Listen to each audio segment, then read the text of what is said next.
Muy buenas tardes, les agradecemos que nos acompañen por este Zoom a lectores y a nuestros autores, hermanos en el sello Suma de Letras, y a nombre de Penguin Random House les damos la más cordial bienvenida. Bienvenida Elizabeth. Muchas gracias. Bienvenido Javier. Un placer, como siempre, encantadísimo. Bueno, Elizabeth Benavent es autora de 20 novelas. Sus obras han llegado a más de 2,5 millones de lectores y siguen aumentando. La saga Valeria, con la que se dio a conocer, este año se estrenó en Netflix, y Un cuento perfecto es su última novela y la que nos va a presentar esta tarde. Javier Castillo es autor de los thrillers que se han convertido en títulos bestsellers. Lo recordarán por su primera novela autopublicada, El día que se perdió la cordura, que después nosotros publicamos en Penguin junto con sus siguientes 4 títulos, incluyendo La chica de nieve, que es el del que nos viene a hablar esta tarde. Bienvenidos ambos, muchas gracias por acompañarnos. A vosotros por la invitación. Un placer. Yo la verdad que estoy ilusionadísimo, porque es la primera vez que estoy en la FIL de Guadalajara, aunque no estoy allí, pero me hubiera encantado estar. La verdad que haya roto nuestros planes de visitar y de conocer y de abrazar México, como ya me ha contado Eli todas las veces que lo ha hecho. La verdad que me da mucha pena, ¿no? Pero bueno, es una suerte también poder hacerlo y acercarnos de esta manera tan bonita. Y ya te ha hecho todo un itinerario de lo que tienes que hacer cuando toque venir, ¿verdad? Sí, ya me ha contado todos los bares en donde venden el mejor mezcal. Te llevaré una mezcalería que... Oh.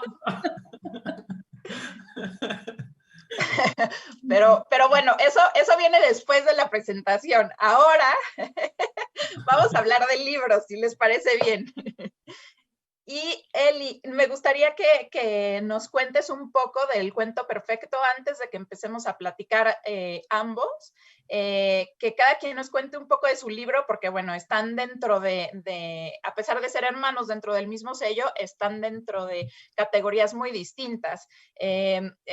Tenemos Chick Lit, Un cuento perfecto, y tenemos un thriller, La chica de nieve. Entonces, Eli, si quieres tú comenzar a comentarnos sin contar el final, porque me sorprendió mucho que lo pides en tu propio libro. Por favor, mantengan discreción con este final, y me gustaría que nos cuentes pues lo que puedas. Pues a ver, el título de Un cuento perfecto es un poco irónico, porque en realidad es una historia que habla de la magia de la imperfección, ¿no? Que muchas veces buscamos lo perfecto, buscamos aquello un poco de cuento que se nos ha vendido, que es lo ideal, y si lo conseguimos, al final nos damos cuenta de que no tiene por qué hacernos felices. Entonces es la búsqueda de 2 personas por encontrar aquellas cosas que les llenen de verdad. Tenemos una protagonista que lo tiene todo, tiene un buen tren de vida, tiene un buen puesto de trabajo, está a punto de casarse con el hombre de sus sueños, el que todos podrían decir que es el príncipe azul de cualquier historia que se precie, ¿no? Y luego tenemos al protagonista masculino, a David, que es todo lo contrario, no tiene nada, está perdidísimo en la vida, lo acaba de dejar su novia, de la que está perdidamente enamorado. Y bueno, es como estas 2 personas se cruzan en el camino después de sentir, ¿no? que llegan a un punto en el que sus vidas han tropezado y no encuentran la manera de seguir, y es como un poco hermanados van encontrando ese camino juntos, y puntos suspensivos, seguir leyendo para saber más. Muchas gracias. Javi, ¿nos cuentas un poco de La chica de nieve, esta desaparición de Keira Templeton en un festival del día de Thanksgiving?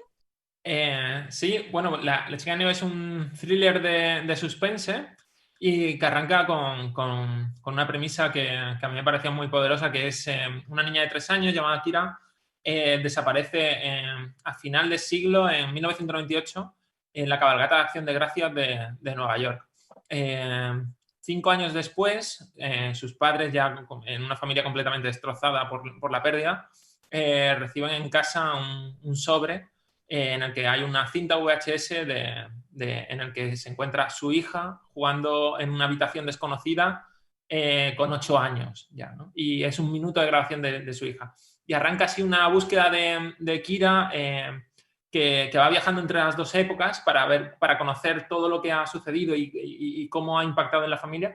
Y a la vez que vamos conociendo a una estudiante de periodismo que se llama Miren, que tiene un pasado muy duro, es una persona que ha sufrido un trauma horrible y que ve en Kira como la única esperanza para encontrarse a sí misma, ¿no? Y encuentra en esa búsqueda de Kira, encuentra lo que es a ella misma y lo que cree que ella puede hacer por cambiar, ¿no? Y por mejorar y salir un poco de ese pozo en el que estaba. Y nada, intento jugar ahí en una época muy concreta, que es ese final de siglo, en ese momento tan feliz en el que se supone que es una cabalgata de acción de gracias, en el que todo va a suceder mágicamente, y situar ahí un drama horrible en el que una familia pierde a lo que más quiere, ¿no? Y que además arrastra consecuencias durante los siguientes 12 años, ¿no? Ese momento tan simple. Okay. Hablando justamente de los personajes y de pues este momento tan horrible, ¿nos podrías contar un poco cómo fue que desarrollaste tú el papel del padre que pierde una hija? Porque me imagino que para ti fue tanto como liberador imaginarlo y que no te esté sucediendo a ti, como aterrador imaginar que te podría suceder. Pues precisamente surge de mi mayor miedo, ¿no? Además, yo tengo una hija que, bueno, está a punto ya de cumplir 4 años, pero cuando la escribí estaba a punto de cumplir los 3 y me imaginaba ese dolor que podía sentir ese padre en el momento en el que de repente separas la mano de tu hija y de repente ocurre un traspiés y la pierdes de vista y no vuelve a aparecer. Y me imaginé ese dolor y lo que podría suponer en una familia que hasta ese momento se adoraba, se quería y era feliz, ¿no? Y cómo cambia ese momento todo lo demás. Y la novela trata muchísimo sobre, además cuando la estaba escribiendo, trabajaba muchísimo sobre mi mayor miedo, ¿no? Que no es, y yo creo que es el mayor miedo que puede tener cualquier persona que tiene hijos o tiene un sobrinito o un primo pequeño en el que imaginar algo tan traumático te puede afectar tanto y que yo creo que es eso, ¿no? Es una auténtica pesadilla que ojalá no vivir, ¿no? Es verdad que cuando la escribes hubo momentos que tuve que parar de escribir porque te impacta muchísimo y sufres y te emociona, pero igualmente yo creo que eso la hace muy poderosa porque llegas a empatizar muchísimo con los personajes. Ok. Oye, y Eli, tú en cuanto a los personajes principales, David y Margot, ¿te costó trabajo desarrollarlos? Yo siento a Margot como un personaje muy contenido, que es opuesto a ti. O sea, de lo que yo conozco, tú eres una persona muy, muy libre y muy despreocupada de cumplir con los constructos y demás. Y no sé si te peleabas con Margot o qué. Bueno, yo creo que las mujeres, estemos en el punto en el que estemos, en este camino de construcción, ¿no? Que es, al final es aprenderse a uno mismo y seguir creciendo, seguimos estando un poco, iba a decir obsesionados, pero a lo mejor no obsesionadas, quizás preocupadas, ¿no? Por el qué dirán, qué pensará la gente si hago esto, qué pensará la gente si digo lo otro. Entonces yo creo que Margot sí es verdad que es muy diferente a mí, pero durante un tiempo fue una especie de Pepito Grillo, ¿no? Era como la parte que aún tengo de contención, de miedo al que dirán, de que a pesar de llevar estos pelos, pues también lo tengo. Y aprendí mucho también de este camino. Yo creo que Javi estará de acuerdo en esto. El camino que haces con el personaje es bidireccional. Tú aprendes con él y de alguna manera él se construye a partir de lo que tú aprendes, de lo que tú estás viviendo en este momento de tu vida. Se construye a partir de ahí. Entonces, pues bueno, en muchas cosas éramos muy diferentes y en algunas otras linkábamos de manera perfecta. Yo creo que todas sufrimos un poco con esto, ¿no? Con este miedo al que dirán, a ser juzgadas, ¿no? Porque la mujer pues aún no es todo lo libre que debería ser en nuestra sociedad. Y sin embargo, sentí muchísima empatía por el personaje de David. Creo que David eran como mis dos partes peleándose entre ellas. David es la más libre y sin embargo la que más miedo tiene a Dios mío, a ver si yo soy muy libre y me lo estoy viviendo todo muy bien, pero a lo mejor en el futuro me arrepiento de estar viviendo con esta libertad, ¿no? Eran como dos partes en contraposición. En todas las novelas, todos los personajes tienen un poco de cada uno y te lo echan un poco a la cara para que tú también te veas y te enfrentes a algunas cosas. Y además que saltan de vez en cuando y te das cuenta de que se comportan de una manera en la que a lo mejor tú no eras capaz de comportarte y pensabas que sí ibas a ser capaz y te das cuenta de que todavía puedes aprender muchísimo incluso de personajes que eres tú en realidad, pero que es una proyección de ti que no creías que tenías. Claro, es que los escritores, hay una cosa que es maravillosa en nuestro trabajo y es que podemos vivir todas las vidas de todos los personajes que escribimos. Entonces, nos ponemos en los zapatos de mucha gente, hacemos un trabajo de empatía también y también nos ponemos a prueba en ese ejercicio de empatía, en ese ejercicio de imaginación, pensando y viendo cómo haríamos nosotros ciertas cosas y quizá creo que nos ayuda a abrir un poco el campo de visión. Sí, además eso es súper curioso porque yo arranco las novelas pareciéndome mucho a mis personajes y conforme avanza la novela y mis personajes van cambiando porque tienen que cambiar y luego acabar en un punto radicalmente distinto como era, me he dado cuenta de que ellos cambian, pero cuando yo me he dado cuenta de que ellos han cambiado, yo también he cambiado, ¿sabes? Y me he dado cuenta de que al final siempre he sido igual que ellos porque yo también he vivido lo que han vivido ellos. Es como súper bonito, ¿no? Y además, como ocurre muchas veces a lo largo de la novela, porque son muchos personajes a los que cambian, pareces un poco, no sé, que tienes muchas voces en la cabeza que te acabas volviendo un poco loco y que no acabas sabiendo muy bien ni... no sé tú, pero yo he terminado las novelas que pienso, no sé si soy yo o sigue hablando Miren o sigue hablando el inspector o el profesor de la novela. Es que tenemos un punto también de mediums. Somos una especie de mediums, ¿no? Hablan a través de nosotros muchas voces y al final acabas con un puntillo así como de desorden de personalidad, ¿no? Porque al final no sabes muy bien quién está hablando.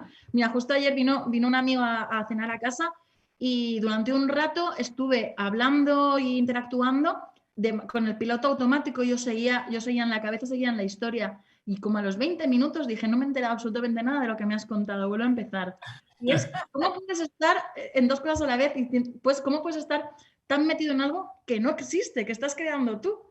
Y además es que no existe, es lo curioso. Yo, por ejemplo, estoy escribiendo la siguiente y me pasa que estoy intentando como armar un puzzle con muchas piezas y tal, y no llega al punto de que me hablan y no lo escucho, pero sí en el punto en el que prácticamente a todo respondo con monosílabos y que nada es importante salvo aquella pista que me acabo de imaginar para colocarla en ese punto concreto que no había pensado en ese momento, ¿no? Y más, cuando tienes una chispa de esas, es como, vale, que no se me olvide porque eso es bueno. Oigan, ¿y les cuesta trabajo más entrar a la voz de alguno de, no sé, por ejemplo, a ti, Javi, escribir a una mujer o a ti, Eli, escribir a David en el caso del cuento perfecto? ¿Les costó más trabajo entrar a la voz del opuesto? A ver, en mi caso, por ejemplo, con Miren, me resulta más difícil escribir siendo Miren cuando no está sucediendo nada importante, es decir, en el momento del día a día, que cuando ocurre algo traumático que haga que reaccione emocionalmente. Porque no sé ser mujer, pero sí sé emocionarme, ¿no?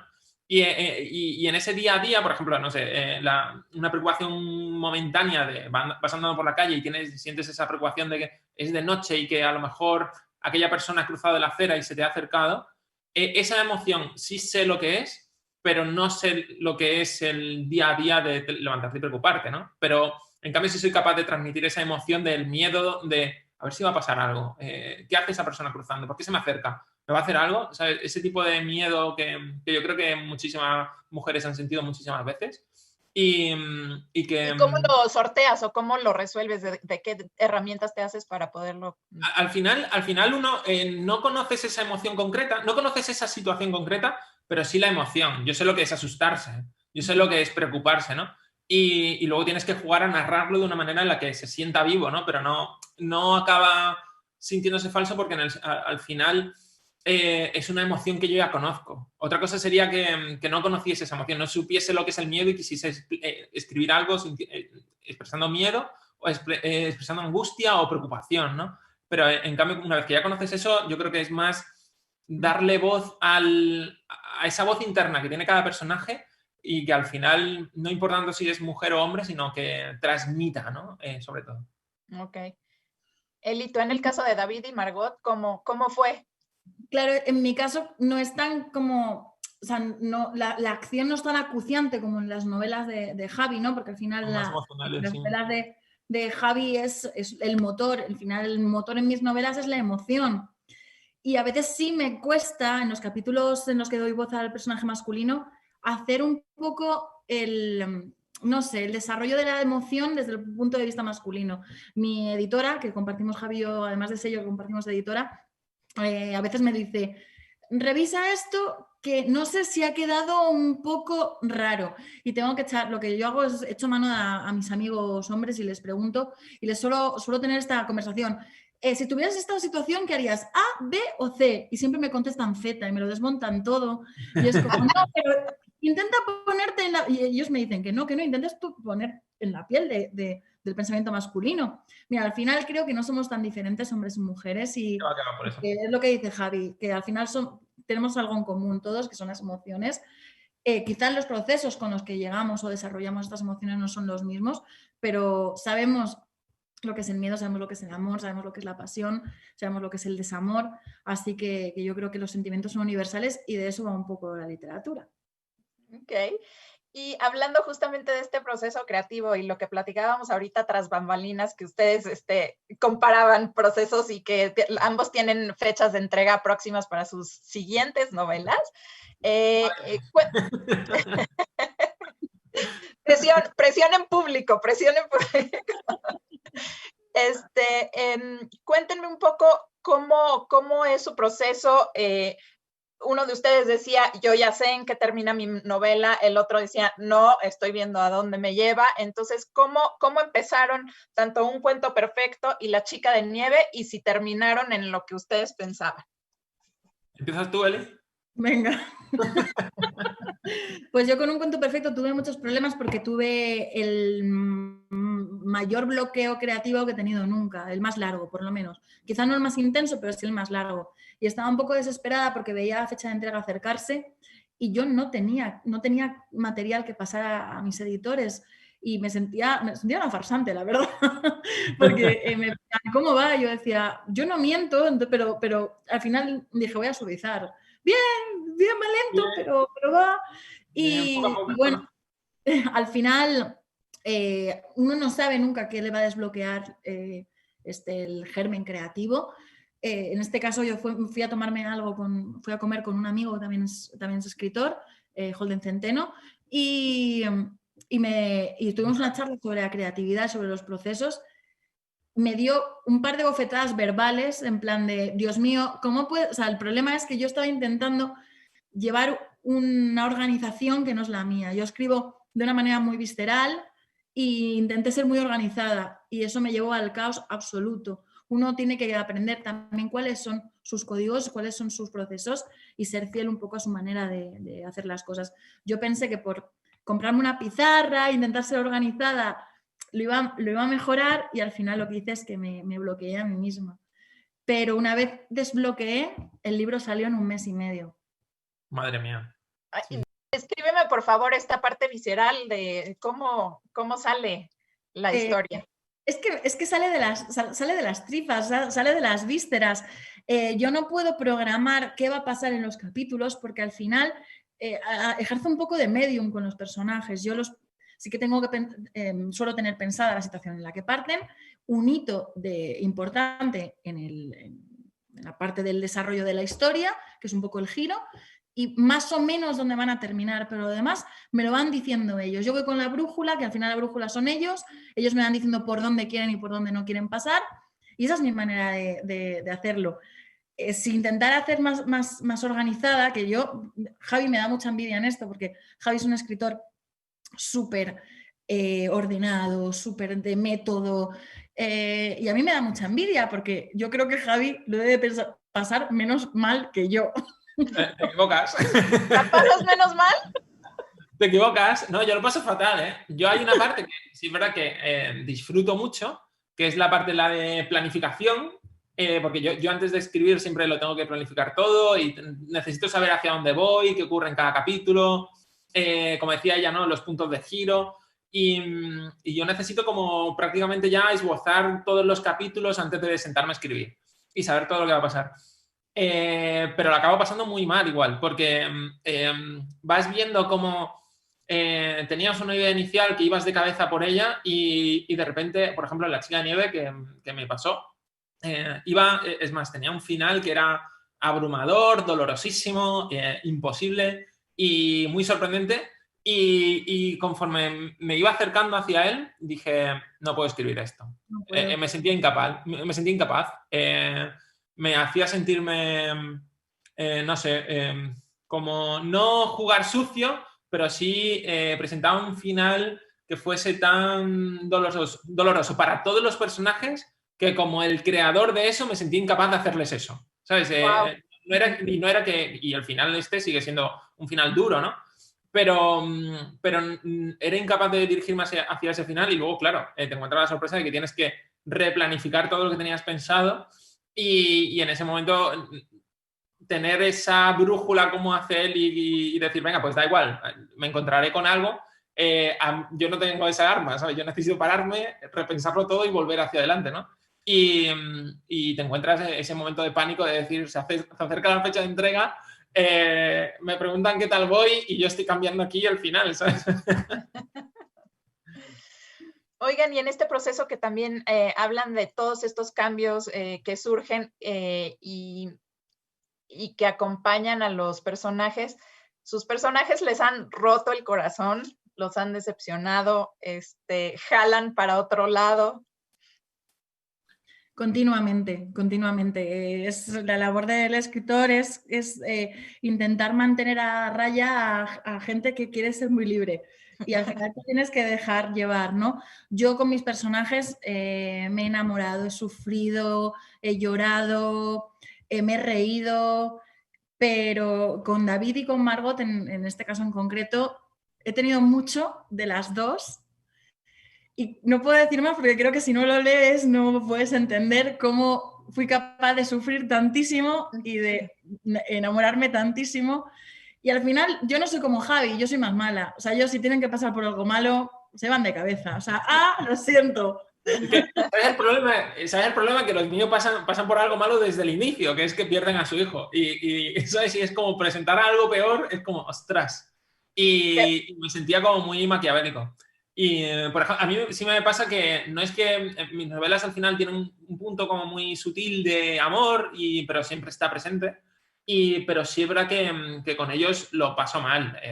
Lo paso mal en el sentido de que cada sorpresa para ellos es una sorpresa para mí también. E intento vivirla como lo vivirían ellos. Y, por ejemplo, en el caso de Miren, hay varios capítulos en los que, especialmente en el que se ve en primera persona ese trauma que ella vivió, en el que además está relativamente crudo, no se nota tanto de manera sutil, pero sí es verdad que acabas pasándolo mal, sientes ese dolor, sientes esa voz rota cuando llama a su madre.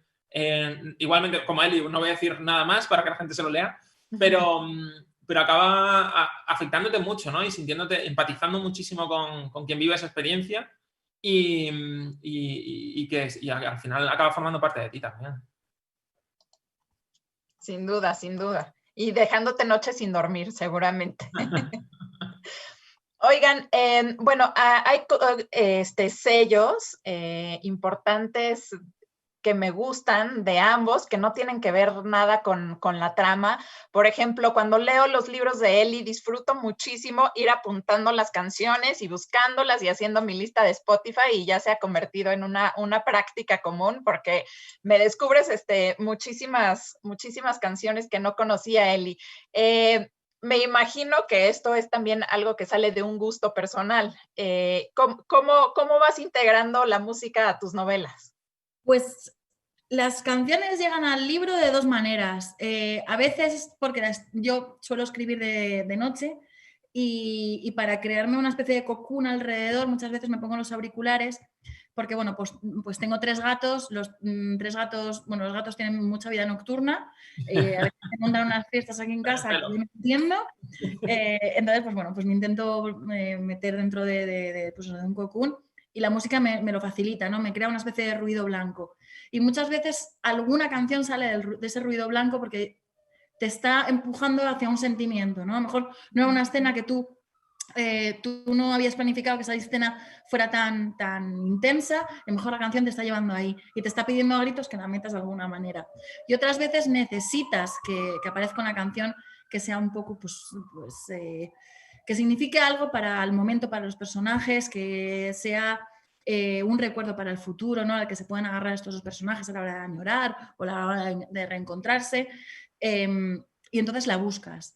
Y te pasas, pierdes, claro, como nosotros vamos siempre con también de tiempo, pues está bastante bien perder 2 horas buscando una canción de los años 80. Pero es parte fundamental, es parte fundamental. Fíjate, yo siempre me quedo con una canción de cada libro que se me queda como grabada y de un cuento perfecto es Ojos Noche de Elsa y el mar, que además cada vez que la escucho se me coge un pellizquito en el estómago, ¿eh? Igual, y tú me la descubriste, déjate digo, entonces eres responsable de ese pellizco. Pero dime una cosa, entonces, ¿sí escuchas canciones con letra mientras estás escribiendo y eso no te molesta ni te distrae? Si estoy muy metida en el proceso, o sea, podría tener una banda de música en el despacho que no me molestaría.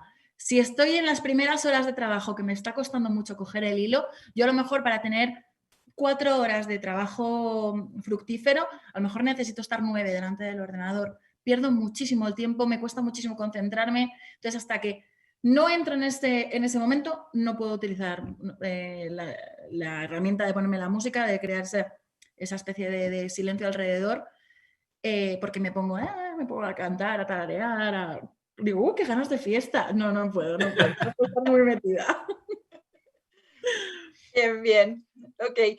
Javi, de tus libros lo que me gusta mucho es esta descripción de ciudades americanas que, bueno, no conozco, pero me quedo con ganas de ir a conocer porque, bueno, y mi pregunta va por, no sé si tú ya has visitado estas ciudades en las que se desarrollan tus novelas y cómo es que logras hacer una descripción tan verídica y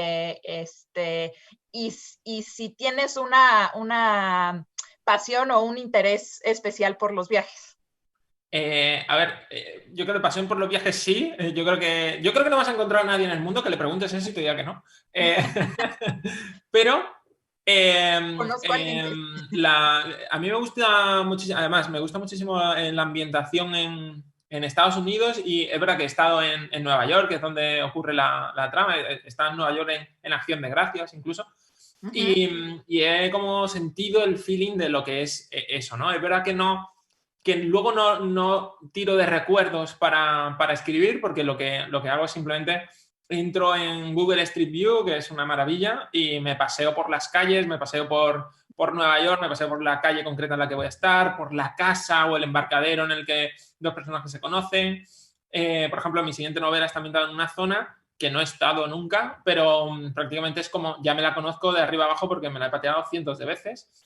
Y sí es verdad que lo que intento es dar no necesariamente dar muchísimo detalle sobre la ambientación para no ralentizar mucho la trama, pero sí dar las pinceladas justas para que sientas que estás allí. Es decir, no necesitas mucho más que imaginarte el humo saliendo de una alcantarilla y decir que vas por la calle 47, aunque nunca hayas estado por la calle 47 de Nueva York, ¿no? Simplemente ya te imaginas edificios altos alrededor y el humo saliendo por la alcantarilla y no necesitas mucha más descripción. Pero sí luego hay como pequeños detalles, ¿no? Tipo los delis, ¿no? Que son como el típico supermercado que hay en muchísimas esquinas en las que te venden un café por $1, ¿no? O muchísimos puestos de pretzel, ¿no? Este tipo de detalles muy sutiles que se van metiendo a lo largo de la novela que te da esa sensación de que ocurre allí indudablemente, ¿no? Aunque está escrita desde Málaga y habiendo visitado Nueva York solo un par de veces, ¿no? Al final Yo creo que ahora tenemos la suerte de poder prácticamente viajar a cualquier lugar del mundo, pasear por las calles. Además, la memoria es muy engañosa porque puedes haber estado y equivocarte y recordarlo mal. Yo prefiero asegurarme y verlo en un paseo de Street View. Además, hay una herramienta buenísima que tiene un relojito que tú clicas y te dice y te vas a un año concreto por el que pasó el coche de Google en ese momento, de modo que ves la evolución incluso de esas calles y es una maravilla, ¿no? En La Chica de Nieve, por ejemplo, en el 98 cuando desapareció Kira, había una tienda de vestidos de niña en una zona en la que encuentran la ropa de ella y luego 10 años después hay una pizzería y esa evolución la ves en la novela. Okay. Y nunca hubiera estado en aquella época, ¿no? ¿Y hay alguna ciudad que te gustaría abordar ahora en tus siguientes novelas, diferente a las que hemos estado? A ver, tengo pendiente ambientar una en España, en algún lugar de España, pero me lo reservo todavía. Creo que todavía tengo un par de historias muy buenas que sé ya donde las ubicaré y en algún momento a lo mejor sí ubicaré alguna en España porque me apetece también escribir algo más cercano y más reconocible, sobre todo para mí. Bien, bien. Oigan, voy a aprovechar para recordarles a los lectores que el link fijo para la compra de los libros de Javi y Eli está aquí en el post de Facebook. Y bueno, hablando de los lectores, me gustaría que me contaran si alguna vez en contacto con algún lector de estas conversaciones, que sé que ambos de ustedes son muy cercanos a sus lectores, ha salido alguna novela o algún chispazo para alguna historia nueva. ¿Eli? Pues a ver, te cuentan muchas cosas. Te cuentan muchas cosas en las firmas, lo que da tiempo en las firmas. Y alguna vez lo que he pedido permiso es para coger alguna anécdota, porque te cuentan cosas muy, muy, muy graciosas. Tengo pendiente meter una anécdota, pero no sé cómo hacerla, que me contó en la anterior feria del libro, la última que hicimos aquí en Madrid, una chica que era un libro, o sea, voy a dar el titular, era un libro, su ex, ella y la amante. O sea, rocambolesco. Pero es que muchas veces la realidad supera la ficción y es maravilloso. Y intento, sí que es verdad que no coger cosas de historias muy concretas que me cuenten, porque para mí el proceso, si no me sale a mí la idea, es imposible. Alguna vez lo he intentado, coger algo que le pasa a mis amigas o algo que he vivido de cerca, pero si es un poco, si no se ha generado el germen de la historia de manera natural dentro de mí, me siento... Yo en mi caso, por ejemplo, con La Chica de Nieve no, pero por ejemplo con todo lo que sucedió con Miranda Huff, Miranda a lo largo que es mi telenovela, Miranda a lo largo de toda la novela le van sucediendo como pequeños gestos cada vez más... es una especie de evolución del machismo de su pareja y son como cada vez más flagrantes, ¿no? Un mal gesto, un mal tal, luego un empujón, luego una infidelidad y luego una más... Y va como increciendo, ¿no? Y en el caso de Miranda, varios de esos ejemplos es de gente que me escribía después de leerse mis anteriores libros contándome sus experiencias leyendo mis libros y cómo se habían sentido identificadas dentro de alguna de mis novelas y contándome historias concretas que a lo mejor que odiaba a su anterior pareja porque le había hecho y me contaba una historia, pero que gracias a su pareja al menos había conocido mis libros, ¿no? Y a raíz de ese tipo de mensajes monté una especie de evolución de Miranda usando algunas de esas anécdotas que me contaban de parejas que no estaban a la altura nunca en ningún caso. Así que en el caso de Miranda sí, pero luego, por ejemplo, con La Chica de Nieve no. La Chica de Nieve ha sido como un poco más, un viaje más personal. Ok, más independiente. Ok. Sí. Bueno, tenemos muchísimas preguntas de los lectores y me gustaría empezar con ellos para tomarlos en cuenta. Bueno, Eli, se caen de preguntar, ¿tendremos una segunda parte de Cuento Perfecto? No. No, que además creo que queda muy cerrada. Muy cerrada. no voy a decir más porque al final voy a hacer el spoiler yo. O sea, no lo hagas, por favor. Creo que no hay... El final no deja margen a dudas. Ok. En una segunda parte. Vale. ¿Y en qué te inspiraste para hacer la historia? Pues la verdad es que no lo sé. O sea, es un poco la idea del antipríncipe, ¿no? Es un poco alrededor de... Bueno, ahora está muy en diálogo, ¿no? Esta idea de que nos han educado de alguna manera para creer en cuentos de princesas que siempre nos dejan en una situación en la que nosotras somos un poco el papel pasivo, ¿no? Tenemos que esperar a que alguien nos rescate, tenemos que esperar a que alguien nos solucione la vida, tenemos que amar sobre todas las cosas y no siempre hacia adentro, sino bastante hacia afuera. Nuestro amor se comunica con el sacrificio, ¿no? Mientras no recibimos tampoco nunca en los cuentos lo mismo que damos. Entonces era un poco el darle la vuelta, a hacer un cuento moderno, ¿no? Donde la princesa se ha dado cuenta de que nunca quiso ser princesa y se ha encontrado siendo la princesa en un cuento perfecto, con el príncipe de cuento, con todo alrededor, y lo que quiere es la calabaza, no quiere la carroza. Se ha dado cuenta que es que nadie le pidió opinión, ¿no? Si quería ser o no princesa. Y surge un poco de ahí, ¿no? De cómo de alguna manera nos han engañado, hemos sido engañados. Nos han engañado para querer una cosa que en realidad no nos hace felices. Ya. Bien. Javi, aquí hay una buena. Si tú fueras anónimo en una librería y te toparas con alguien que está viendo tus libros, ¿cuál le recomendarías para empezar? Buena, esa es buena. Yo creo que le recomendaría La cordura, sin duda. Yo creo que La cordura. Yo creo que es muy sorprendente para leerla de primera. Yo creo que sí, que la cordura prácticamente desde el primer párrafo ya estás como, no puede ser. Y por narices te vas a leer el segundo, así que son más royalties. Así que... No, es broma. Yo creo que sí, yo creo que La cordura, porque es como una mezcla de muchísimos géneros, a la vez que se nutre del suspense, ¿no? Obviamente, pero luego es una historia de amor poderosísima, una historia de venganza, de redención, lo tiene como un poco de todo.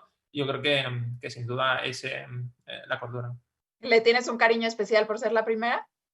Sí, y además es la novela, ¿no? Que yo creo que a Eli también le pasa, ¿no? Es con Valeria, igual, ¿no? Que tienes como un cariño distinto a los personajes, un amor un recuerdo, como una nostalgia muy bonita y al que se lo debes prácticamente todo, ¿no? Yo en el caso, yo pienso en El día que se perdió la cordura y lo primero que pienso es en Jacob, en Amanda, en esa historia de amor, no sé, es como una especie de... No sé, me trae todo lo bueno, ¿no? Y cuando pienso en esa historia, encima me entran más ganas de escribir. Es como, es el empujón perfecto. Bien. ¿Tú, Eli, cuál sería la que recomendarías? Yo, alguien Valeria, que no supiera que tú eres la autora. También Valeria. Valeria también, porque siento un poco lo que dice Javi con este primer libro. No es mi preferido de todos los que he escrito, porque bueno, al final lo escribí hace más de 10 años y bueno, o sea, me pongo mala de releerlo porque hubiera hecho las cosas de manera diferente, pero creo que es un libro amable. Es un libro amable en el que yo me busqué salir de la realidad laboral en la que yo estaba en aquel momento, que no me hacía feliz, creando un mundo, ¿no? en el que todo era una mitad referencial, una mitad aspiracional, y me parece que es un libro amable, ¿no? Sobre todo de reencuentro con amigas, de reencuentro con una misma, y empezaría por ahí, la verdad. Ok. ¿Te sientes, Valeria? ¿Te sientes un poco Valeria o ya no? Pues sí. Y ahora más que nunca me siento un poco Valeria, sí. Vale.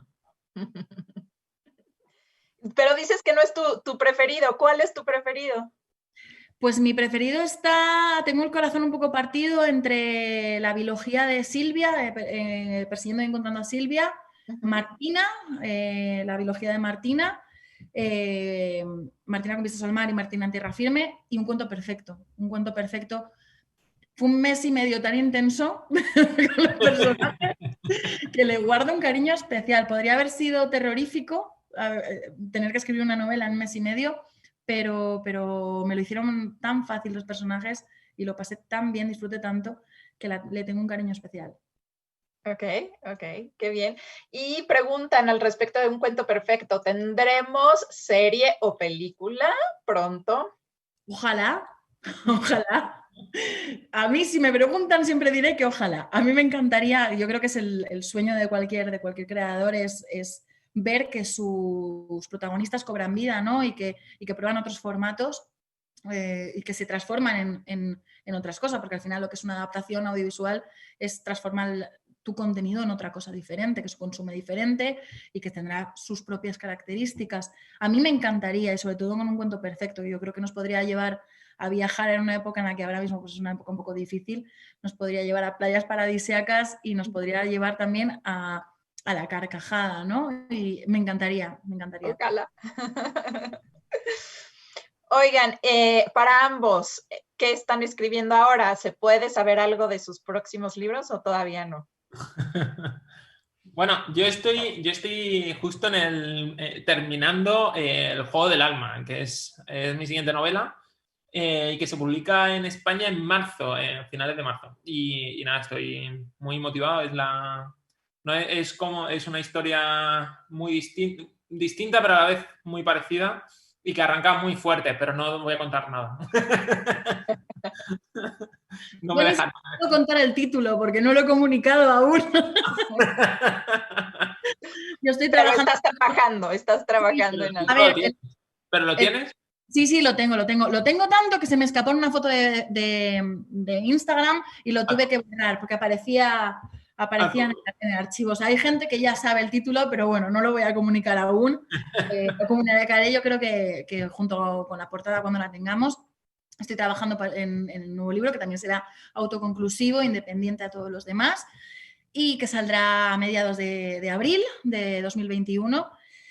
Y tampoco puedo contar mucho más que sigue un poco la línea de mis últimos libros, bueno, de todos mis libros, al final es una historia de amor, pero contada desde... Tengo un gato comiéndose las flores del jarrón. Ulises, cariño, no puedes no comer. Perdón. Y ahora se va a pasear, se va a asomar. Bueno, pues que sigue siendo una historia de amor que yo creo que nos hace falta cosas que nos saquen de nuestra rutina, ya sean crímenes con Javier Castillo. Y resolverlos y sentir que estás jugando. Historias de amor, ¿no? Que nos saquen un poco también de nuestra rutina. Ahora se necesita más que nunca la ficción. Oye, aquí me hace mucha gracia porque siempre dicen solo historias de amor, pero gran parte de tus novelas son historias también de sexo. No has mencionado el sexo por ninguna parte. No son historias de sexo. El sexo forma parte de la historia como forma parte de la vida. Yo lo que quiero es naturalizarlo, quitarle tabús, porque yo creo que es en ese tabú, en esa línea oscura, ¿no? Que es el tabú, donde crece el desconocimiento y crecen muchos problemas. Creo que cuanto más se naturalicen las cosas y se hable desde un punto de vista no idealizado, que es una cosa que estoy aprendiendo a lo largo de los libros, porque si coges Valeria, pues igual está un poco idealizado, pero en los últimos días voy aprendiendo, ¿no? que al final dar información desde un punto de vista sano educa también. Es lo mejor. Yo no porque yo crea que puedo educar a la gente, porque que nadie se fíe de mí, por el amor de Dios, que suficiente tengo con mi vida, que no sé lo que hago, pero bueno, yo creo que la edad también es un grado y se puede hacer a la gente joven, ¿no? Que tenga una visión muy sana de algo que forma parte de nuestra vida. Y es el condimento de esas historias de amor, ¿no? Es la sal y la guindilla, claro que sí. Oigan, pues con esto les agradezco mucho que tuvieran esta charla con nosotros, que vinieran aquí a la FIL en este momento mágico digital que nos toca tener y que espero se pueda replicar en presencia el próximo año con sus nuevos libros. Recordarle a todos nuestros lectores y agradecerles que nos hayan acompañado esta tarde, que estuvimos hablando de Un Cuento Perfecto y La Chica de Nieve de Javier Castillo y de Elizabeth Benavent, y la liga para la compra de los libros se encuentra aquí en el post de Facebook. Muchas gracias a ambos. Un placer. Muchísimas gracias, Michelle, y saludo a todos. Gracias. Nos vemos pronto en persona. Sí. Ojalá. Y si no, a distancia brindaremos con mezcales por lo pronto. Eso. Lo menos, sí. Chao. Abrazos. Adiós. Chao.